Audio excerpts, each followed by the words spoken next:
Hey guys, and welcome to another video. Actually today, I wanted to do something a little bit different and just kind of like maybe make it a little bit longer, but I just kind of wanted to show you like the everyday items that I've used thus far with my espresso machine. And starting off, I just wanted to show you guys just because of a lot of the comments and stuff, but I'm just showing you that I'm using a Taylor Precision scale to measure out my beans. And actually, I've made just a little doohickey just to kind of act as a dosing funnel for the portafilter. And actually, also a new addition to what I'm using right now is actually this new Crema, a 54 millimeter portafilter that's bottomless. And like I was saying, I just put this inside of here. So whenever you just ground the beans, you put the beans on here. And what I like to do is I like to measure it in actually this glass cup. And also right here is this DeLonghi milk pitcher, which I use for frothing milk. And along with that would be my 1Zpresso JX Pro for hand grinding beans. And as you guys already know, my tried and true, been using this for about a month now, the Breville Bambino, just the regular one. It's been a really good workhorse for me. And just wanted to kind of just give you guys like a little update into my gear and just everything I'm using right now. And also just to show you, it's not perfect, it's not a vacuum seal by any means and just anything like that, but I'm just using a regular old mason jar, and I have currently Lavazza beans, and they're not the freshest, but it definitely is working right now.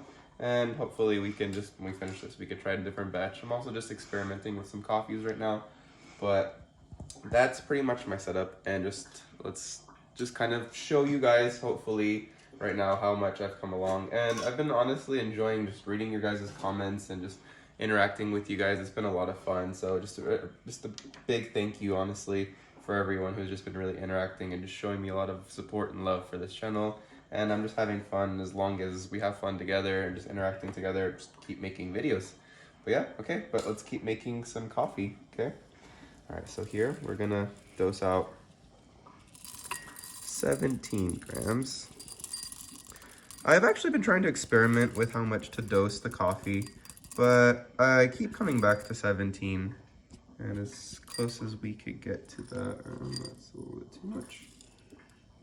Maybe one more bean right there. I will take that 17 on the dot. And see how you can get this too, because it says 0.00, so this is preferably why I picked this scale. So it gives me a little bit more accuracy. And as usual, I would just take this right here, this hand grinder, take the glass jar, and just give it a good couple of shakes right here.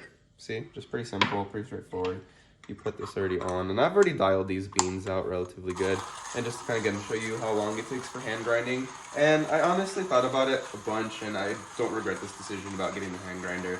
Where I thought about the Baratza Encore, and I'm just thinking to myself that this is probably a long-term investment where I could get the best bang for buck, and just in terms of how good the quality is of the grinds, I've noticed such a difference, especially coming from that cuisine art over there. This is just a night and day difference.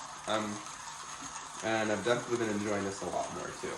And a couple of other neat little tricks that I'm going to show you guys, hopefully. I'm still practicing with the bottomless portafilter.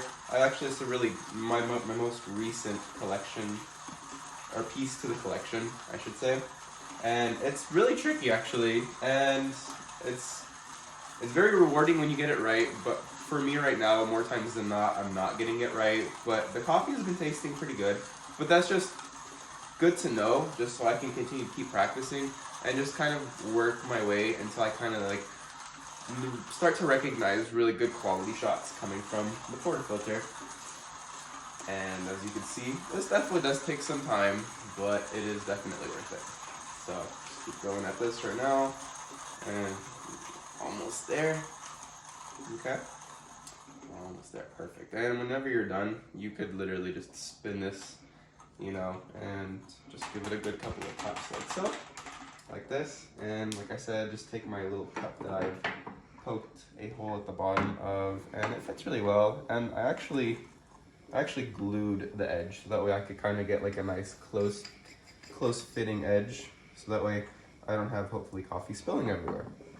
And so what I like to do is I like to just pour it in like so, and then just give it a good couple of taps like that. And actually, I got this little trick online where you actually get, I forget what we call this right now, but just anything. You could use a paper clip, any little thing that has like just a little point at the end, but nothing too sharp so you don't damage your portafilter. And you just want to swirl around the coffee so you can get rid of any of the clumps. I've noticed, especially with the bottomless portafilter, that this is very key. And just slowly work your way around it. Like I said, just trying to get rid of any of those clumps, and then just give it a good couple of smacks like that, and then just pull it out. And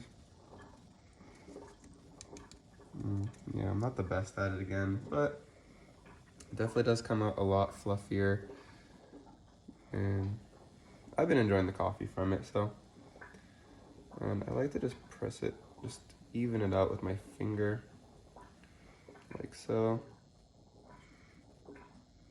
Okay. But you don't want to press it down. That's one thing I've noticed, is don't try to push it in place, just slowly. And I just like to clean off the edges like that. And then whenever I'm ready, just take this tamper right here. It still comes with this right here.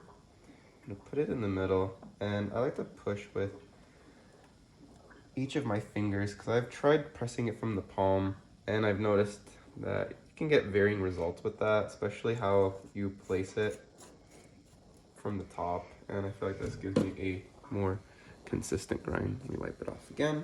And here's the bed of the coffee, and one of my favorite features about this. And ultimately why I decided this on top of budget was, truthfully, just for the quick ease of use.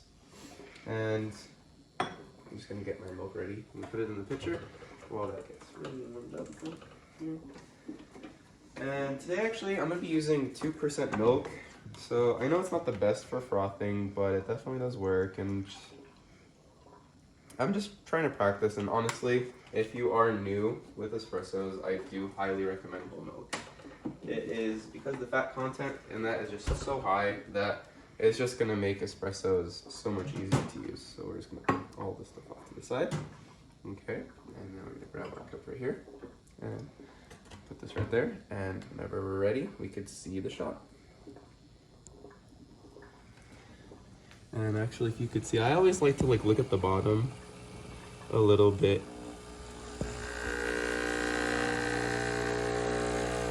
And just start to see if you could get, yeah, right here, we're getting some channeling, unfortunately.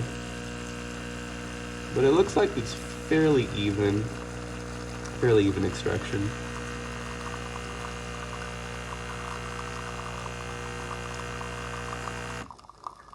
Yeah, overall, I'm actually fairly pleased with that shot right there. And as you can see, we have a pretty good amount of crema.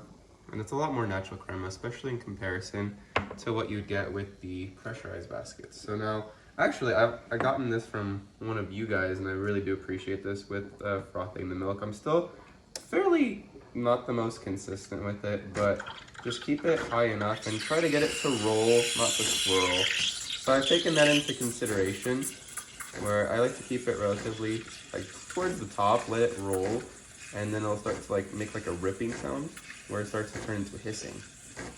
And then when it gets warmer, then I just move the pitcher up. And so, let's see how well that works today. I've been trying this since yesterday, and I felt like it was a lot easier to do.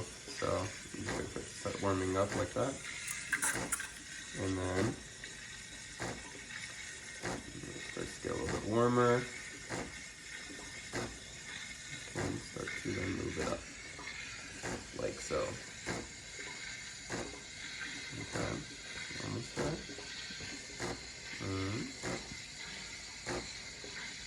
That's pretty good right there. Turn it off.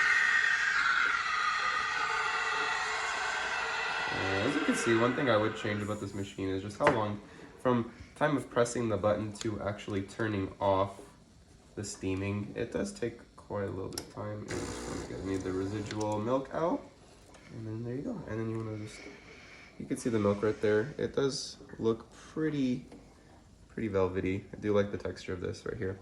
And then just for the shot right here, again, I like to give it a couple good swirls just to loosen it up, and then just tap any bubbles out of here as well.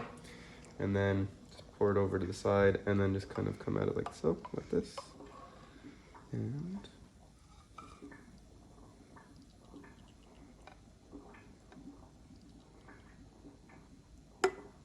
yeah, and that's my shot. It's getting there. I mean, again, not the most consistent with it, but definitely an improvement, a definite upgrade in the texture. And this is just, honestly guys, just a little update on just what right now espresso making with the Breville is, and all of my gear. And hopefully you guys enjoyed this little video right now, just to kind of just show you. Just honestly, I'm having a lot of fun making these, and just keep practicing until we start to get better art, better coffee, and hopefully better, you know, and I'm really good interactions with you guys. And honestly, just that's probably what makes it the most fun for me, is just interacting with you guys a lot. And yeah, and thank you guys so much for tuning into this video, and hopefully you guys enjoyed it. And let's see actually how it tastes before we go. Yeah, really good. All right guys, hopefully you guys enjoyed this.